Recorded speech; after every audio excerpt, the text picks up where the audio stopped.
कहती सुनती आबे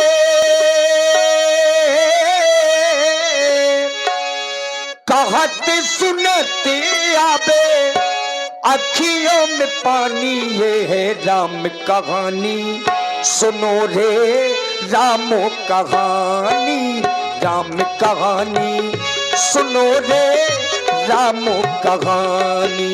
श्री राम जय जय राम, श्री राम जय जय राम।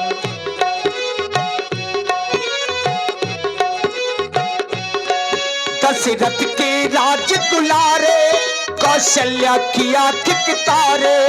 दशरथ के राज दुलारे कौशल्या की आंख तारे। वो सूर्य वंश के सूरज रघुकुल के उजियारे। राजीव नयन बोले ओ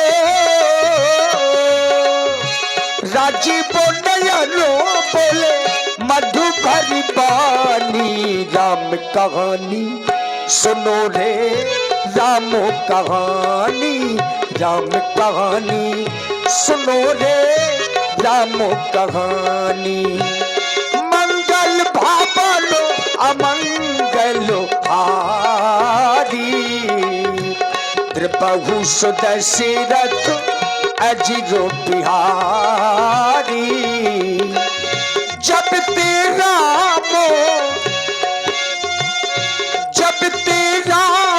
ब्याहे घरो आए। नित्य नौ मंगल मोद बधाए।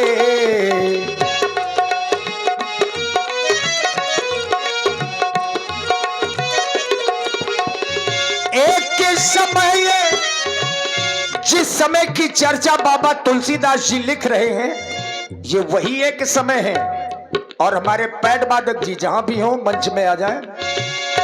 एक समय ये सब सहित समाजा, राज्य सभा रघुराज विराजा। राज्य सभा रघुराज विराजा। राज्य सभा रघुराज विराजा। और आप हैं भाई श्री गया प्रसाद जी निषाद। सकल पाप की जय, एक बार सब मिलकर बोलो अवधपति महाराज दशरथ की जय। महाराज के जीवन की जय जयकार हो, जय जयकार हो, जय जयकार हो। पावन साकेत नगरी में। और आप हैं श्री जगमोहन जी। पावन साकेत नगरी में निवास करने वाले हमारे प्रजावासी। एक राजा का जो धर्म है वह धर्म हमें आदेशित करता है। एक राजा का जीवन जीना बड़ा ही कठिन है।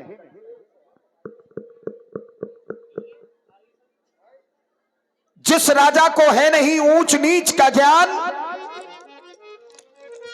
जिस राजा के द्वारा अपने बनाए गए नियमों के माध्यम से समाज को सुख नहीं दिया जा सकता, ऐसे राजा को नरक का गामी बतलाया गया है।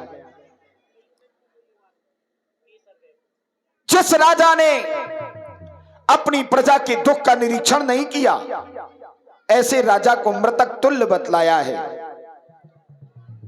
सिद्धांत कह रहा है जासो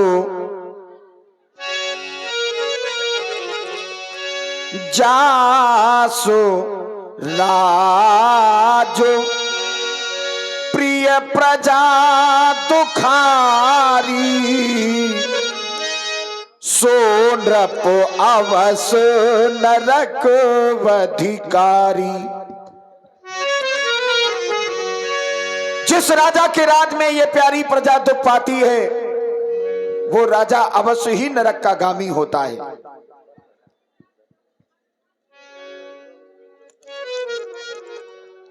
इसलिए कहते हैं कि कथा के बीच में कभी नाश्ता पानी भी नहीं दिया जाता।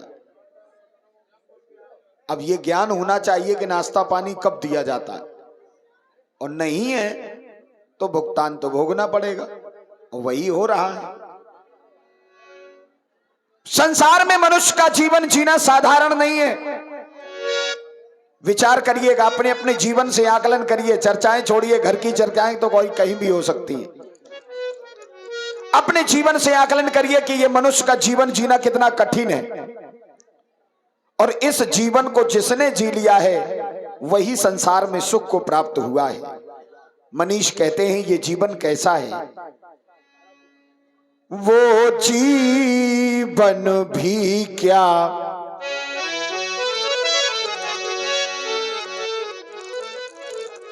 वो जीवन भी क्या जीवन है, जो जीवन सफल बना न सके,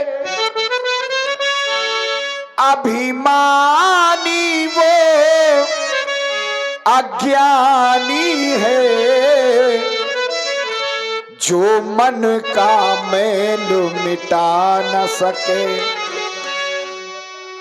शरीर को धो लेते हैं, वस्त्र धुल लिए जाते हैं, लेकिन आत्मा के धुलने का साधन इस संसार में बड़ा ही दुर्लभ है।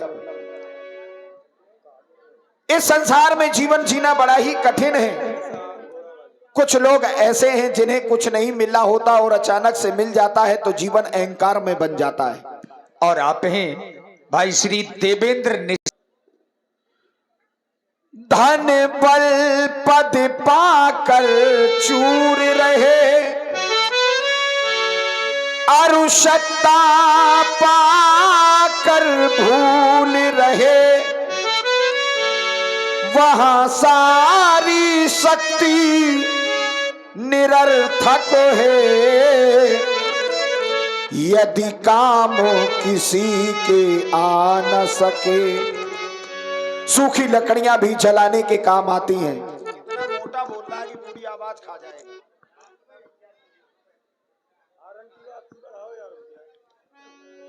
राज्य मैं जानना चाहता हूं, जस दूल्हा तस बनी बराता, हमें समय नहीं लगता। मैं जानना चाहता हूं मेरी प्रजा का हाल क्या है। महाराज, आप जब भी इस राज सिंहासन पर आसीन होते हैं तो सबसे पहले आप अपनी प्यारी प्यारी प्रजा के बारे में ही पूछा करते हैं। नित्य की भांति आज भी हम यही कहेंगे, हमारी इस प्रजा में कोई भी कष्ट नहीं है। घर घर है दूध दही की आवागामी, एक घाट पीते अजा सिंह पानी। हमारी अयोध्या में सभी प्रकार की कुशलता है महाराज, सभी प्रकार की कुशलता है। इसमें तुम सभी मंत्रियों का बहुत बड़ा सहयोग है, लेकिन आज सेनागार से सीधे दरबार की ओर चले आए हैं। ऐसा लगता है शीश पर शोभित यह ताज कुछ टेढ़ा है। लाओ दर्पण की व्यवस्था करो, हम इसे यहीं पर संवारेंगे। अब महाराज ने ज्यों ही दर्पण में अपना मुख देखा, राय सुभाए मुकुर कर लीना, बदन बिलो की मुकुट समकीना। मुकुट बराबर किया और तभी महाराज का ध्यान श्रवण समीपे भये सित के सा, मनहु जरठ पनो असि ओपदेशा। आज हम अपने मुखारबिंद को दर्पण में निहार रहे थे, अचानक से दृष्टि पहुंची कान के समीप, देखा वहां के बाल श्वेत होने लगे, सफेद होने लगे। मनहु जरठपन अस उपदेशा, ये बुढ़ापे का उपदेश देता है कि अब व्यक्ति को समझ जाना चाहिए। राजमंत्री अगर बुढ़ापा आ गया है तो इसे सदगति की ओर ले जाना चाहिए। सिद्धांत ये कहता है, चौथे पन जाइए नृप कानन, चौथी अवस्था में राजा को गृहस्थ का त्याग करके वानप्रस्थ स्वीकार कर लेना चाहिए। यानी घर के भौजाल अपने बच्चों को सौंप करके केवल परमात्मा के ध्यान में अपने मन को लगा देना चाहिए। लेकिन विचार करता हूं कि यदि इस सिंहासन को छोड़ दिया तो इस सिंहासन को व्यवस्थित कौन करेगा। विचार आता है, भय राम सब विधि सब लायक, बेटा राम सब विधि से योग्य हो गया है, क्यों नहीं राम को युवराज पद देकर के मैं ये कार्य पूरा कर सकता हूं। अस्तु आज का दरबार यहीं पर समाप्त कर दिया जाए। हम गुरु सदन में गुरुदेव भगवान के दर्शन के साथ साथ उनसे विमर्श भी करेंगे। दरबार समाप्त कर दिया जाए।